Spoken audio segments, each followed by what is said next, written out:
जब कभी भी आप कमर्शियल प्रॉपर्टी लेने जाते हैं तो आपसे पूछा जाता है कि सर आप प्री लीज लेंगे या खाली लेंगे। अगर आप प्री लीज लेते हैं यानी कि वहाँ पे पहले कोई टेनेंट होगा और आपको वहाँ पे किराया दिया जाएगा, तो आपको ये पूछना है कि सर एमजी क्या होता है, ये लीजिंग पीरियड क्या है, लॉकिंग पीरियड क्या है। ये बड़ी कंफ्यूजिंग से टर्म है, खासकर उन लोगों के लिए जो पहली बार कमर्शियल में इन्वेस्टमेंट करते हैं।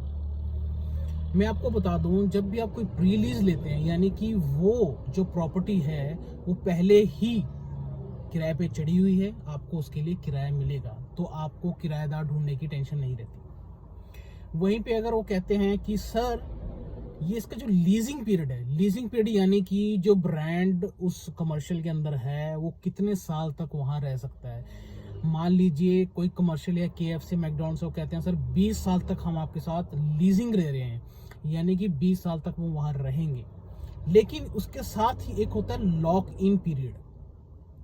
अब लॉक इन पीरियड का मतलब होता है कि मिनिमम टू मिनिमम इतने साल तो ब्रांड छोड़ के नहीं जाने वाला है।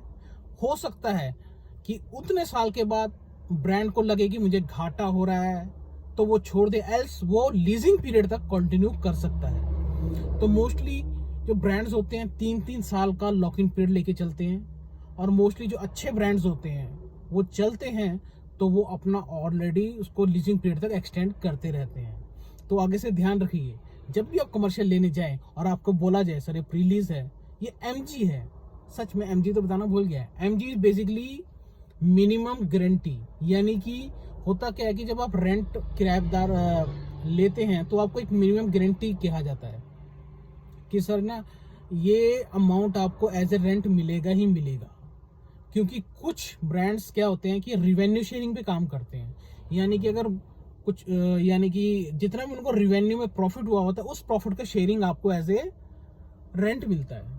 लेकिन कई बार क्या होता है कि जो प्रॉफिट इतना नहीं होता है तो उस केस में आपको एमजी दी जाती है, मिनिमम गारंटी। मान लीजिए मैंने कोई प्रॉपर्टी ली और मेरे को एमजी दिया गया है 1 लाख रुपए, और ब्रांड का जो रिवेन्यू शेयरिंग है वो कहता है कि सर मैं आपको 7% रिवेन्यू शेयरिंग दूंगा।